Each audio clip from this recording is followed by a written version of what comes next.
전 시간에 이어서 제2절 힘과 평형 조건. 우리 전 시간에 제가 정전구조물, 부정전구조물을 설명하면서 정전구조물은 이 중요하다는 거 막 별표 3개 치고 한 50번, 70번을 반복해서 공부하셔도 된다라고 했던 힘의 3 평형 조건, 그거에 대해서 말씀을 드리고자 합니다. 자, 먼저 일반 사항부터 시작을 해서 힘과 우력 모멘트인데 힘부터 갑니다. 힘. 우리 전 시간에 왜 하중 이거는 힘이다 라고 했는데 그 힘이 뭐냐?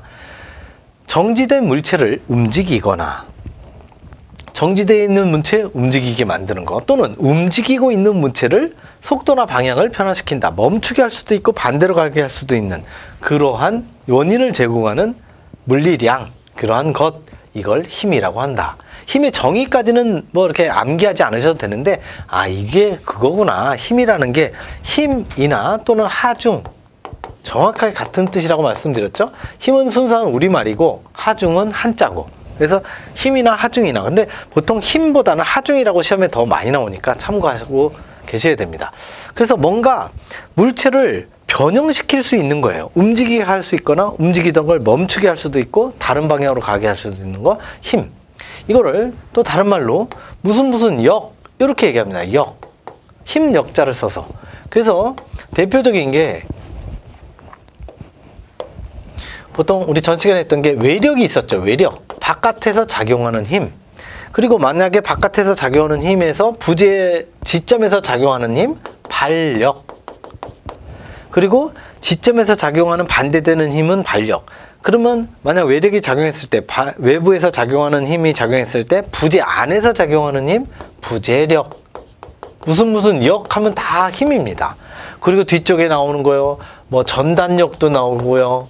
전단력, 뭐 뭐 수직 응력, 이 역자가 들어가면 다 힘입니다. 무슨 힘, 이렇게 기억하시면 돼요. 어쨌든 힘이라는 거 정의 보셨고요. 그러면 힘의 단위를 어떻게 사용을 하느냐?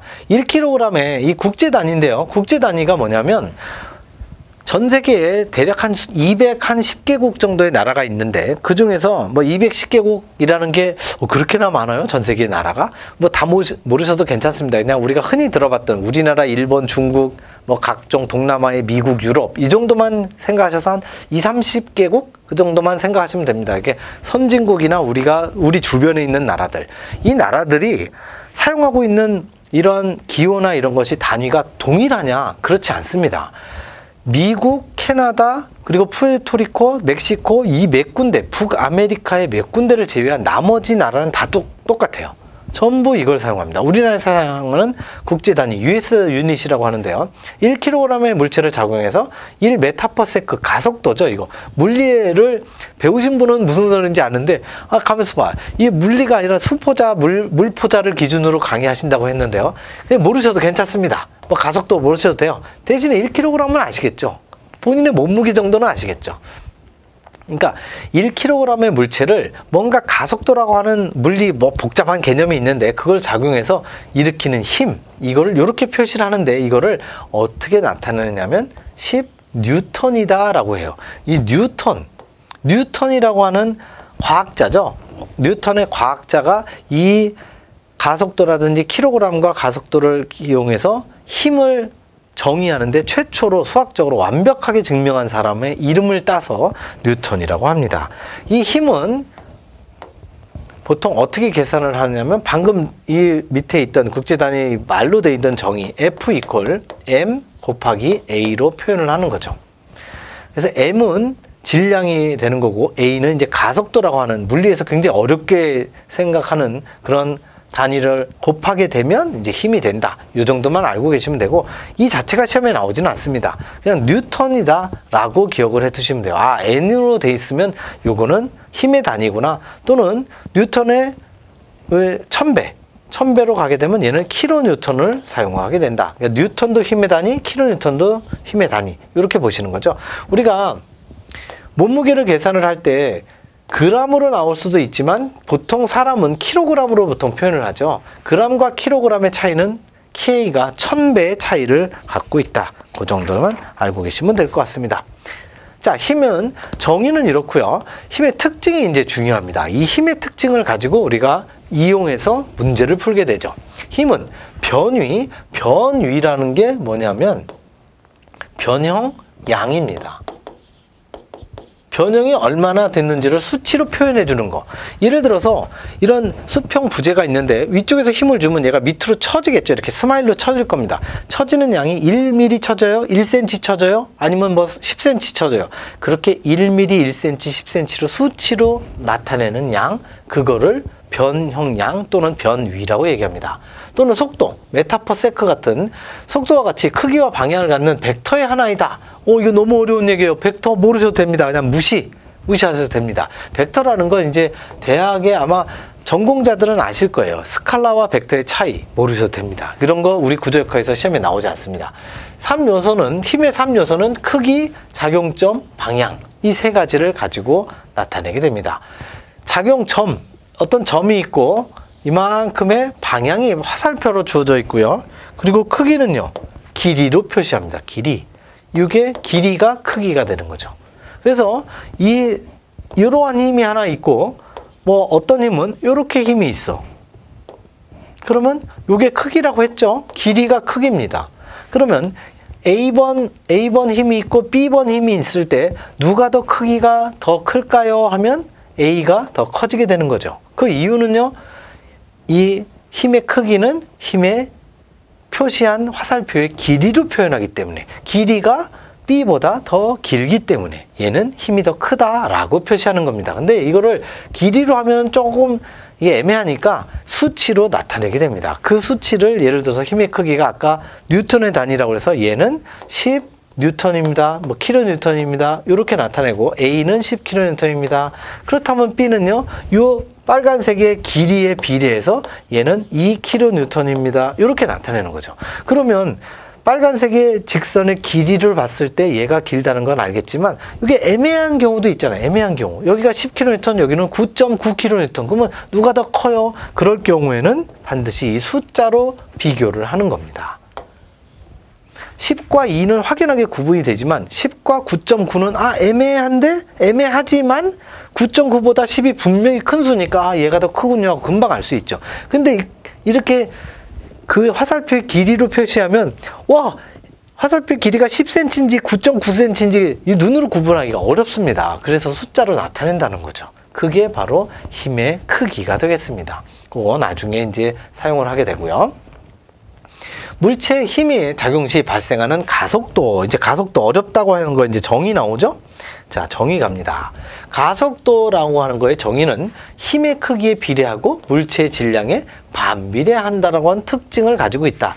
힘의 이 가속도라고 하는 거는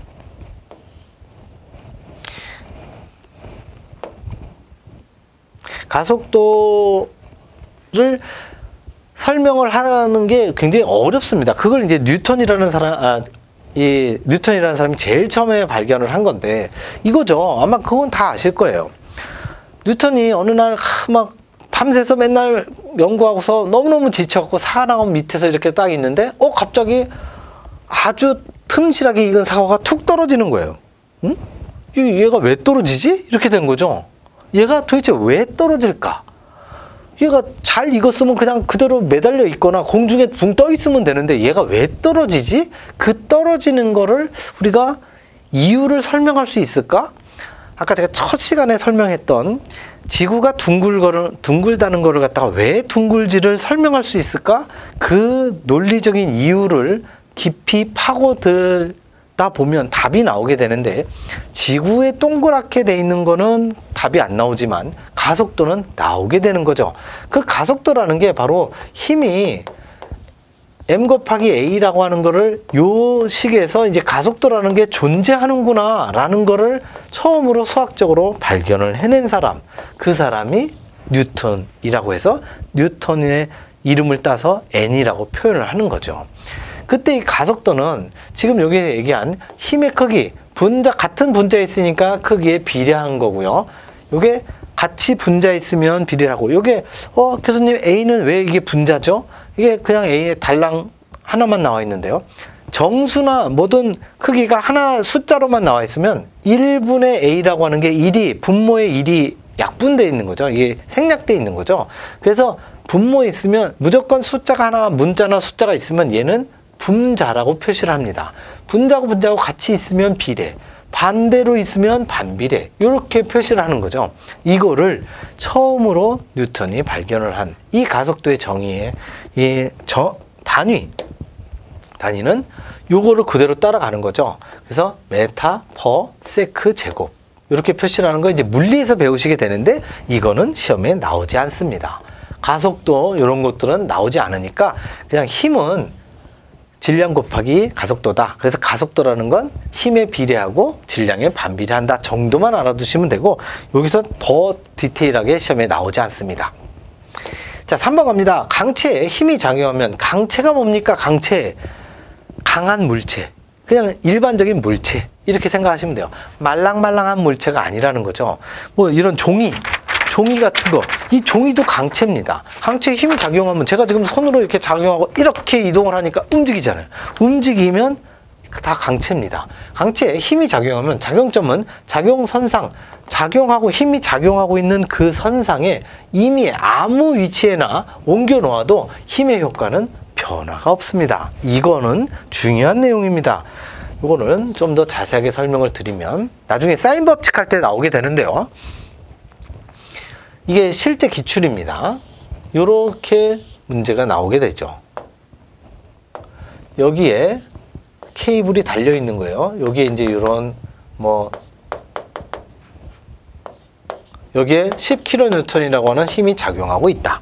이렇게 했을 때 지금 이 3번의 이 뜻이 뭐냐면, 10kN 빨간색의 이 힘이 벡터기 때문에, 벡터는 뭔지 모르셔도 괜찮다고 했죠? 근데 이게 힘이라고 하는 건 마음대로 이렇게 움직일 수가 있다는 거예요. 움직일 수 있는데 어떻게 움직이느냐?